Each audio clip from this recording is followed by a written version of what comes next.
Nice to meet you. You said it's Jade, correct? Yes, okay, yes, you got it cool. right. So Jade is the co-founder, correct? Correct. One of the co-founders of Noirbnb. Noirbnb is basically, from my research, is a company very similar to Airbnb. However, they are working to enhance the Black traveler's experience, and I have Jade here to talk with you guys today about that. So Jade, could you go ahead and just kind of tell us just a little bit more about Noirbnb and more of what you guys do and how, how was the company born? How did you come up with it? How did you guys get together to come up with that? Sure, certainly, and thank you for this. Yeah. So Noirbnb is, as she says, this web platform. So we're going to be online. We're also going to be on mobile. But what we are is we're a platform that connects the global Black travel experience of the diaspora. So our goal is to provide safe and comfortable accommodations for people who are traveling that are looking for places to stay. That's our fundamental goal. And we came about kind of, in a capitalist sense, we came about because there was a need. We saw a need in our market, and we're filling that need. But the human element behind it is two of our co-founders, Stephen Grant and Rania Cherry, had an incident of discrimination with their Airbnb. Okay. I kind of heard a little bit about that. Yeah. So if you could elaborate and kind of tell us, if you could tell us the details of what happened that Sure.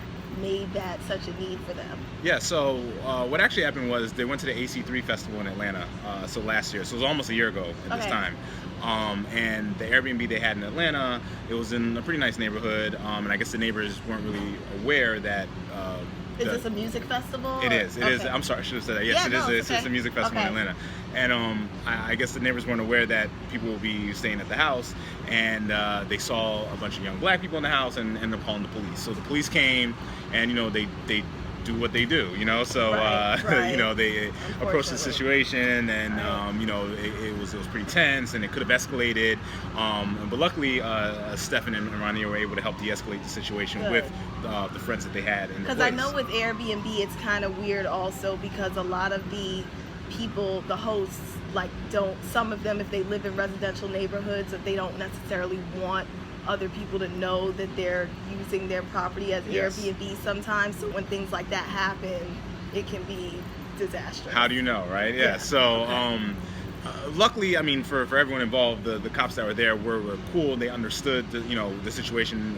Stephen explained to them, look, I'm in my pajamas and I'm here. It's early in the morning, trouble, right? I'm not breaking into the place. I'm here because I paid to be here. Right. And what ended up happening was they took a selfie with him, and the selfie ended up going viral. Okay. If you go to our Twitter page, actually, twitter.com/Noirbnb, you'll probably see it within our media there, and it went viral, and then it just kind of caught on, and it was this big thing, and it was kind of like Steph said, look, they racism, they thought we were robbing the place, Right. and they were cool, they took a selfie with us. Right. So obviously this kind of spooked Airbnb a little bit, because nobody wants their startup, especially in this industry, to be tied with the word racism. Of course not. So what ended up happening is they actually reached out to Steph and Rania. They flew them out to headquarters in San Francisco, said, how can we make this better, Okay.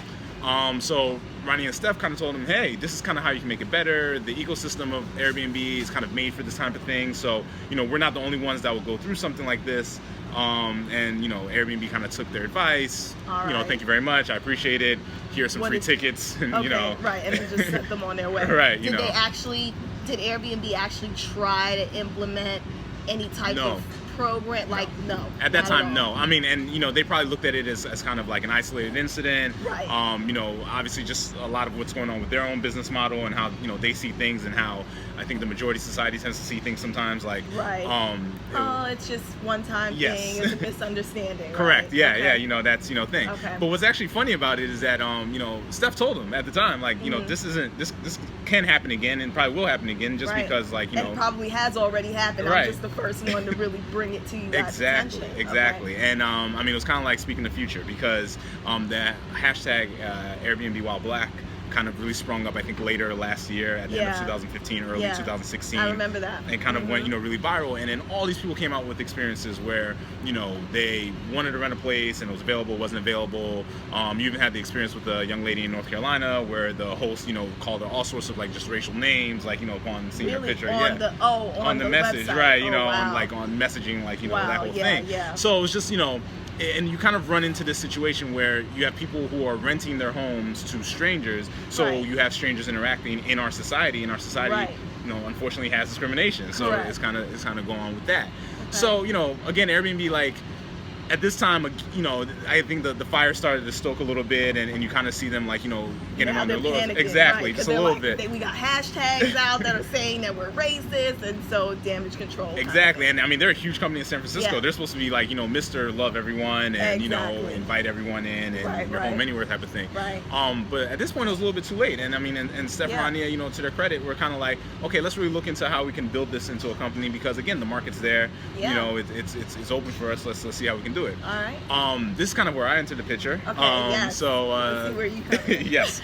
So I had a conversation with Steph, and he said, okay, this is kind of what we're trying to do. Okay.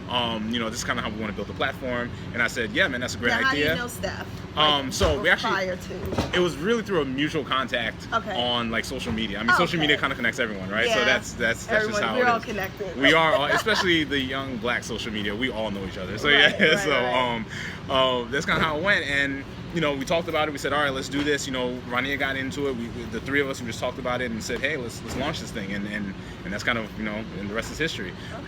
I think it is interesting though that since then Airbnb has really kind of put some money behind this now, and really again Yeah. because they don't want to be connected to discrimination on their Racism, platform. yeah. But it's the reality of It's the kinda situation is too there. late at this point. Exactly, Like, yeah. You guys are okay. Absolutely. Cool.